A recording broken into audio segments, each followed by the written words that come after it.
já que a gente comentou essa coisa da Europa e dos Estados Unidos, para pegar esse comentário aqui do Vicente, ó, o Vicente coloca aqui, ó, salve.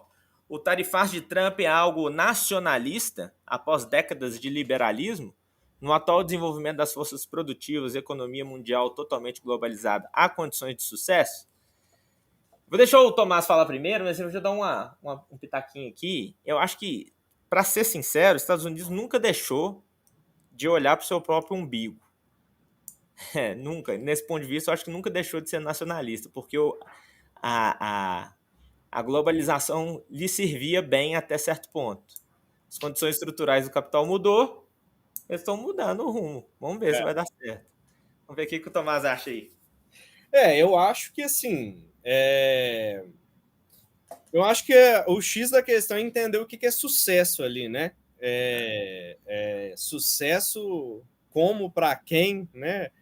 Eu acho que né, você mencionou o Yanis Varoufakis, né? A gente estava até falando ontem, né, que ele parece o único lúcido.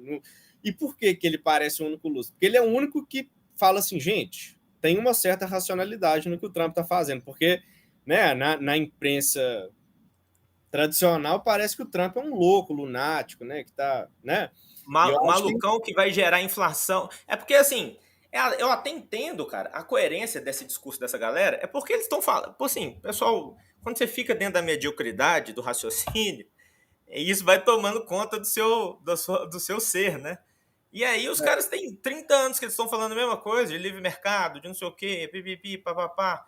Inclusive, assim, seguindo essa estratégia, né, do próprio estratégia comunicacional norte-americana, né, de impor isso ao mundo, que na hora que eles dão uma medida explícita no sentido contrário, ninguém sabe o que falar, né, não sabe o que dizer. E tem também, obviamente, interesses que estão sendo contestados e colocados em segundo plano em função de outros, né? Então quem perde reclama, quem ganha comemora, né?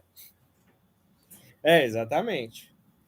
Agora, assim, eu acho que muito provavelmente, né, assim, no curto prazo vai ter um processo inflacionário, provavelmente, né, assim, e eu acho que ninguém da equipe do Trump nega isso, né? Eu acho que isso é um. A questão eles estão pensando médio, longo prazo, né?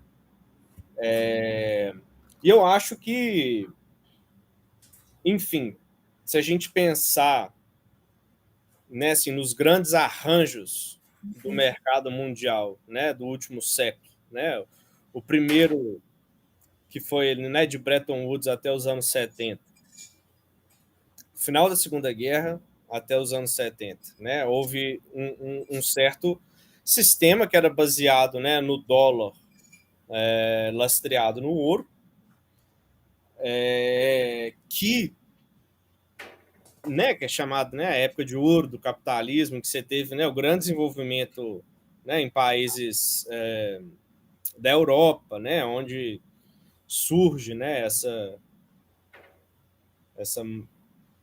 esse ambiente industrial poderoso, vigoroso na Alemanha, mas também no Japão e etc. E depois, né, com Nixon, né, eu acho que inicia, que é o que o Varoufakis insiste, né, ele está falando assim, o que o Nixon fez em termos de transformação no sistema de comércio internacional foi muito mais violento que o Trump está fazendo agora, né? Sim. E que foi o início dessa era essa era neoliberal, né, de desregulação, que também coincidiu com o fim da Guerra Fria, né, e que aí você não tinha mais um bloco à parte, né, assim, você tinha algumas nações que eram consideradas que eles chamam de rogue states, né, que são excluídas, né, sei lá, Cuba, Coreia do Norte e tudo, mas fora todo mundo participava do mesmo mercado global, né, que produziu uma série de benefícios para os Estados Unidos, né, que colocou o dólar como sendo a moeda global, mas provocou um processo de desindustrialização violento dos Estados Unidos, né, que do ponto de vista geopolítico, é péssimo para um país, né? Sobretudo se for pensar de um ponto de vista militar, né? Você acaba com sua capacidade industrial, seu poder militar ele vai para o espaço, né? O que tornou, inclusive, o financiamento, porque se tem, assim, uma das poucas indústrias assim, em larga escala que eles conseguiram manter em território nacional foi, de fato, a indústria militar. Mas tornou o processo muito mais caro, né? Muito mais caro, Muito mais caro. Porque, assim, dependente de uma série de importações, de composições aí do mundo inteiro, e mesmo uma coisa assim que a gente fala pouco, a gente não fala pouco, né? Mas eu vejo pouco assim a galera falando, que é a própria composição capital-trabalho, né?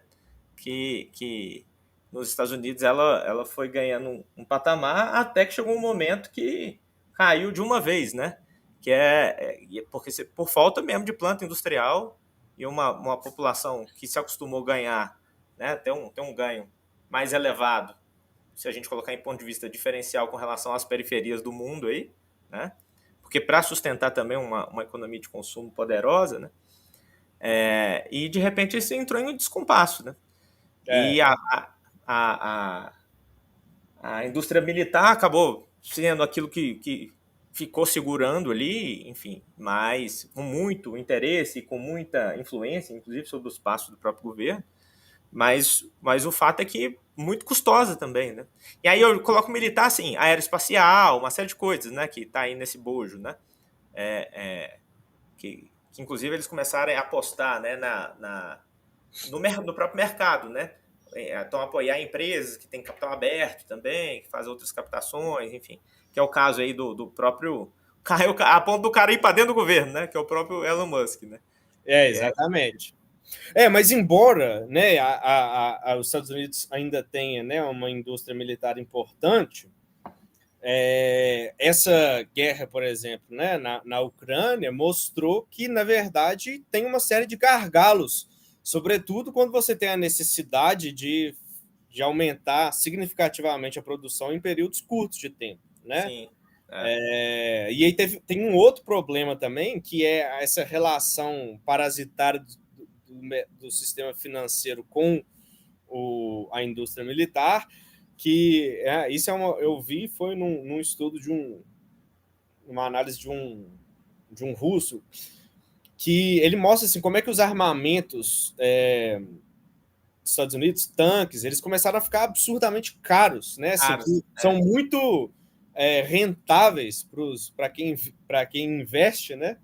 Mas que, do ponto de vista militar, são muito pouco eficientes, porque são caríssimos, né? E numa guerra você tem que produzir em larga escala e as coisas vão sendo destruídas, e é muito melhor, às vezes, ter coisa barata, né? Assim, então, enfim, só para relativizar um pouco.